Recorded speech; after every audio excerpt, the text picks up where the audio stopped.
ತೋರಿಸ್ತಾ ಇದ್ದಕ್ಕೆ ನಿಮ್ಗೆ ಭಯ ಬೀಳ್ತಿಲ್ಲ. ಈ ಕಡೆ ನೋಡ,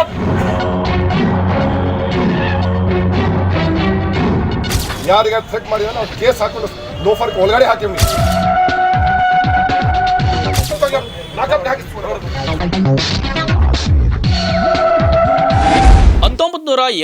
ದಶಕ ಅದು. ಕೊತ್ವಾಲ್ ರಾಮಚಂದ್ರ, ಡಾನ್ ಜಯರಾಜ್ ಇಡೀ ಬೆಂಗಳೂರಿನ ಭೂಗತ ಲೋಕವನ್ನೇ ಆಳ್ತಾ ಇರ್ತಾರೆ.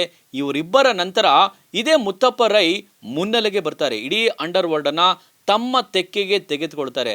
ಈ ಮೂರೂ ತಲೆಯ ನಂತರ ಸೈಲೆಂಟ್ ಆಗಿ ಬೆಂಗಳೂರಿನ ಅಂಡರ್ ವರ್ಲ್ಡ್ ಅನ್ನ ತನ್ನ ಕಂಟ್ರೋಲ್ಗೆ ತೆಗೆದುಕೊಂಡಂತಹ ವ್ಯಕ್ತಿ ಯಾರು ಅಂದರೆ ಅದು ಸೈಲೆಂಟ್ ಸುನೀಲ್ ಅವರು. ನೋಡಿ, ಸೈಲೆಂಟ್ ಸುನೀಲ್ ಈ ಹಿಸ್ಟ್ರಿ ಒಂದ್ಸಲ ಪುಟವನ್ನು ತಿರುವಾಕಿ ನೋಡಿದ್ರೆ ಅರೆ ಇವ್ರು ಯಾರು ದೊಡ್ಡ ಯೋಧರ ಇತಿಹಾಸನ ಅಂತೇಳಿ ನೀವು ಬಹುಶಃ ಏನು ಕಮೆಂಟ್ ಮಾಡ್ಬೋದು, ಬ್ಯಾಡ್ ಕಮೆಂಟ್ ಮಾಡ್ಬೋದು. ಬಟ್ ಇಲ್ಲಿ ಎಲ್ಲೋ ಒಂದು ಕಡೆ ಈ ರೀತಿಯ ಅಂಡರ್ ವರ್ಲ್ಡ್ನ ಇತಿಹಾಸ ಪುಟಗಳನ್ನು ತಿರುವಾಕಿ ನೋಡಿದಂಥ ಸಂದರ್ಭದಲ್ಲಿ ಯಾವ ಆದರ್ಶವೂ ಇರೋದಿಲ್ಲ, ಯಾವ ತಿಪ್ಪೆ ಸಗಣಿ ಸಾರಿಸುವಂಥ ಕೆಲಸನೂ ಕೂಡ ಇರೋದಿಲ್ಲ. ನೋಡಿ, ರೌಡಿ ಶೀಟರಾಗಿ ಬರುವಂಥ ಅಥವಾ ಅಂಡರ್ ವರ್ಲ್ಡ್ಗೆ ಬರುವಂಥವರು ನರಕ ಯಾತನೆ ಹೆಂಗಿರುತ್ತೆ ಅಂದರೆ ಸೈಲೆಂಟ್ ಸುನಿಲ್ ಅವರೇ ಸಾಕ್ಷಿ ಅಂತ ಹೇಳ್ಬೋದು. ನೋಡಿ, ಇವತ್ತು ಎಲ್ಲೂ ಕೂಡ ನೆಮ್ಮದಿಯಾಗಿ ನಿದ್ರೆ ಮಾಡೋವಾಗಿಲ್ಲ. ಸೈಲೆಂಟ್ ಸುನಿಲ್ ಕತೆ ಮಾತ್ರ ಅಲ್ಲ, ಇಡೀ ಏನು ಭೂಗತ ಲೋಕದಲ್ಲಿ ಅಥವಾ ಯಾರೆಲ್ಲ ರೌಡಿ ಶೀಟರ್ ಇದ್ದಾರಲ್ಲ, ಯಾರೆಲ್ಲ ರೌಡಿಗಳಾಗಿದ್ದಾರಲ್ಲ, ಅವರ ಇಡೀ ಜೀವನನೇ ಹಾಗೆ ನರಕದಲ್ಲೇ ಕತ್ತಲೆ ಕೂಪದಲ್ಲಿ ಕೊಳಿಬೇಕಾಗಿರುತ್ತೆ. ನೋಡೋದಕ್ಕೆ ಮೇಲ್ನೋಟಕ್ಕೆ ಆಳು ಕಾಳು ಜೊತೆಯಲ್ಲಿ ಒಂದಷ್ಟು ಜನ ಹುಡುಗರು ಬಾಸ್ ಅಂತ ಕರೆಸ್ಕೊಳ್ಳೋದು ಇದೆಲ್ಲ ಇದ್ರೂ ಕೂಡ ಅವ್ರಿಗೆ ತಿನ್ನೋದಕ್ಕೆ ಮಲಗೋದಕ್ಕೆ ನೆಮ್ಮದಿನೇ ಇರೋದಿಲ್ಲ. ಇದನ್ನು ಹೊರತುಪಡಿಸಿ ಮಾತನಾಡೋದಾದರೆ ಇದೀಗ ನೋಡಿ, ಶೆಟ್ಟಾಳಪ್ಪನವರ ಕೊಲೆಯ ಮೂಲಕ ಇದೇ ಸೈಲೆಂಟ್ ಸುನಿಲ್ ತನ್ನ ರೌಡಿ ಶೀಟರ್ನ ಖಾತೆಯನ್ನು ತೆರೆಯುವಂಥ ಸೈಲೆಂಟ್ ಸುನಿಲ್ ಮುಂದೆ ಬೆಕ್ಕನ್ ರಾಜೇಂದ್ರನಂತಹ ಒಂದು ದೊಡ್ಡ ತಲೆಯನ್ನು ಒಡೆಯುವ ಮೂಲಕ ಬೆಂಗಳೂರಿನ ಅಂಡರ್ ವರ್ಲ್ಡನ್ನು ತನ್ನ ತೆಕ್ಕೆಗೆ ತೆಗೆದುಕೊಂಡಂಥ ರೌಡಿ ಶೀಟರ್ ಏನು ಸೈಲೆಂಟ್ ಸುನಿಲ್ ಜೊತೆಯಲ್ಲಿ ಒಂಟೆ ರೋಹಿತ್ ಪೊಲೀಸ್ ದೂರು ಪ್ರಾಧಿಕಾರದ ಮುಂದೆ ಬದಲಾದ ಪರಿಸ್ಥಿತಿಯಲ್ಲಿ ಪೊಲೀಸ್ ದೂರು ಪ್ರಾಧಿಕಾರದ ಮುಂದೆ ಸುಮಾರು 100 ಜನ ರೌಡಿ ಶೀಟರ್ಗಳು ತಮ್ಮ ಅಹವಾಲುವನ್ನು ಸಲ್ಲಿಸ್ತಾರೆ. ಅಂದರೆ ರೌಡಿ ಶೀಟ್ರಿಂದ ನಮ್ಮ ರಾಜ್ಯದ ಬೇರೆ ಬೇರೆ ಠಾಣೆಗಳಲ್ಲಿ ರೌಡಿ ಶೀಟ್ರು ತೆರೆಯಲಾಗಿರುವಂಥ ನಮ್ಮ ಹೆಸರನ್ನು ರೌಡಿ ಶೀಟ್ರಿಂದ ಬಿಡುಗಡೆಗೊಳಿಸಿ ಅಂತೇಳಿ ಮನವಿಯನ್ನು ಪೊಲೀಸ್ ದೂರು ಪ್ರಾಧಿಕಾರಕ್ಕೆ ಸಲ್ಲಿಸಿರ್ತಾರೆ. ಸುಮಾರು 100 ಜನ ಏನು ರೌಡಿ ಶೀಟ್ರು ನಮ್ಮ ಹೆಸರನ್ನು ಕೈಬಿಡಿ ಅಂತೇಳಿ ಅಲ್ಲಿ ದೂರನ್ನು ಮನವಿಯನ್ನು ಸಲ್ಲಿಸಿರ್ತಾರೆ.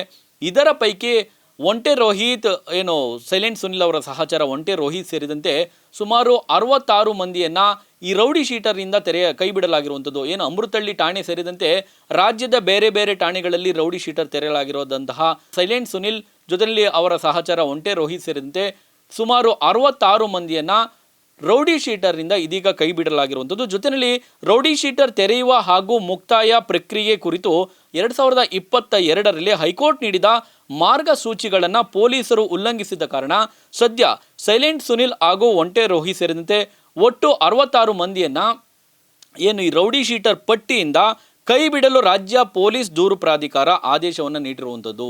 ನೋಡಿ, ಆ ಮೂಲಕ ರೌಡಿ ಶೀಟರ್ ಅಂದರೆ ರೌಡಿ ಅಂತೇಳಿ ಇನ್ನು ಮುಂದೆ ಸೈಲೆಂಟ್ ಸುನಿಲ್ ಅವರು ಆಗಿರ್ಬೋದು, ಜೊತೆಯಲ್ಲಿ ಒಂಟೆ ರೋಹಿತ್ ಆಗಿರ್ಬೋದು, ಅವರ ಸಹಚರ, ಹೀಗೆ 66 ಮಂದಿಯನ್ನು ಇನ್ನು ಮುಂದೆ ರೌಡಿ ಅಂತ ಹೇಳಿ ಕರೆಯುವಂತಿಲ್ಲ. ಇವರೆಲ್ಲ ಮಾಜಿ ರೌಡಿಗಳು. ಅವರನ್ನು ರೌಡಿ ಶೀಟರಿಂದ ಇದೀಗ ಬಿಡುಗಡೆಗೊಳಿಸಲಾಗಿರುವಂಥದ್ದು. ನೋಡಿ, ರೌಡಿ ಏನು ಸೈಲೆಂಟ್ ಸುನಿಲ್ ಇದಾರಲ್ಲ, ಆಗಲೇ ಹೇಳಿದಾಗೆ ಶೆಟ್ಟಾಳಪ್ಪನವರ ಕೊಲೆಯ ಮೂಲಕ ತನ್ನ ರೌಡಿಸಮ್ನ ಖಾತೆಯನ್ನು ತೆರೆದಂಥ ಸೈಲೆಂಟ್ ಸುನಿಲ್ ಮುಂದೆ ಬೆಕ್ಕನ್ ರಾಜೇಂದ್ರ ಆಗಿರ್ಬೋದು, ಬೇರೆ ಬೇರೆ ಪ್ರಕರಣಗಳಲ್ಲಿ ಅವರು ಭಾಗಿಯಾಗ್ತಾರೆ. ಅದಾದ ನಂತರ ಬದಲಾದ ಕಾಲ ಪರಿಸ್ಥಿತಿಯಲ್ಲಿ ಸೈಲೆಂಟ್ ಸುನಿಲ್ ಸೈಲೆಂಟಾಗಿ ರಾಜಕೀಯ ಪ್ರವೇಶ ಮಾಡುವಂಥ ಪ್ರಯತ್ನ ಮಾಡ್ತಾರೆ ಚಾಮರಾಜಪೇಟೆ ವಿಧಾನಸಭಾ ಕ್ಷೇತ್ರದಿಂದ. ನೋಡಿ, ಅಲೋಕ್ ಕುಮಾರ್ ಅವರು CCBಗೆ ಬಂದಂಥ ಸಂದರ್ಭದಲ್ಲಿ ರೌಡಿ ಪೆರೇಡನ್ನು ನಡೆಸುವಂಥದ್ದು ಒಂದು ಸಾಂಪ್ರದಾಯಿಕ ಪೊಲೀಸ್ ಇಲಾಖೆಯಲ್ಲಿ ಮೊದಲಿಂದಲೂ ಕೂಡ ನಡೆಸ್ಕೊಂಡ್ಬಂದಿರುವಂಥ ಒಂದು ಸಾಂಪ್ರದಾಯದಂತೆ ಬೆಂಗಳೂರಿನ ಅಷ್ಟು ರೌಡಿಗಳನ್ನು ಕರೆಸಿ ಅಲ್ಲಿ ರೌಡಿ ಪೆರೇಡ್ ನಡೆಸುವಂಥ ಆ ಒಂದು ಸಂದರ್ಭದಲ್ಲಿ ಸೈಲೆಂಟ್ ಸುನಿಲ್ ಮತ್ತು ಇದೇ ಏನು ಅಲೋಕ್ ಕುಮಾರ್ ಅವರ ನಡುವೆ ಒಂದು ಮಾತಿನ ಚಕಮಕಿ ನಡೆಯುತ್ತೆ. ಅದು ಇವತ್ತಿಗೂ ಕೂಡ ಸೋಷಿಯಲ್ ಮೀಡಿಯಾದಲ್ಲಿ ದೊಡ್ಡ ಮಟ್ಟಿಗೆ ವೈರಲ್ ಆಗಿರುವಂಥದ್ದು. ಒಟ್ಟಾರೆ ಸೈಲೆಂಟ್ ಸುನಿಲ್ ಎಲ್ಲೋ ಒಂದು ಕಡೆ ಸಮಾಜದಲ್ಲಿ ನಾನು ಕೂಡ ಪರಿವರ್ತನೆ ಆಗಿ ಒಬ್ಬ ಒಳ್ಳೆಯ ವ್ಯಕ್ತಿಯಾಗಿ ಸಮಾಜಕ್ಕೆ ಏನಾದರೂ ನೀಡಬೇಕೆನ್ನುವಂಥ ಹಂಬಲದೊಂದಿಗೆ ರಾಜಕೀಯ ಪ್ರವೇಶ ಮಾಡ್ತಾ ಇರುವಂಥದ್ದು. ಸ್ನೇಹಿತರೆ, ರಾಜಕೀಯ ಪ್ರವೇಶ ಅಂದರೆ ಒಬ್ಬ ವ್ಯಕ್ತಿ ಈ ಸಮಾಜದಲ್ಲಿ ಕೊಲೆಗಡಕನಾಗಿ ಅಥವಾ ಆಗಂತುಕನಾಗಿಯೋ ಅಥವಾ ಮತ್ತೊಂದೋ ಮಗದೊಂದೋ ರೌಡಿ ಶೀಟರಾಗಿಯೋ ಬಂದಂಥ ಸಂದರ್ಭದಲ್ಲಿ ಆತ ಪರಿವರ್ತನೆ ಆಗೋದಕ್ಕೆ ಅವಕಾಶ ಕೊಡಬೇಕಾ, ಅಥವಾ ಅವನು ರೌಡಿನೋ ಅಥವಾ ಕೊಲೆಗಡಕನೋ ಅವನ ಹಾಗೆ ಮಣ್ಣಾಗಿ ಹೋಗ್ಬಿಡ್ಬೇಕಾ, ಅಥವಾ ಈ ಸಮಾಜದಲ್ಲಿ ಪರಿವರ್ತನೆಗೆ ಆತನಿಗೂ ಕೂಡ ಅವಕಾಶ ಕೊಡಬೇಕಾ? ಆ ನಿಟ್ಟಿನಲ್ಲಿ ಸೈಲೆಂಟ್ ಸುನಿಲ್ ಅವರ ಈ ಪರಿವರ್ತನೆ ಹಾದಿ ನಿಮಗೇನು ಅನಿಸುತ್ತೆ? ಕಮೆಂಟ್ ಮಾಡಿ. ನೋಡ್ತಾ ಇರಿ ಈ ನ್ಯೂಸ್, ಇದು ಸಮಸ್ತ ಕನ್ನಡಿಗರ ಧ್ವನಿ.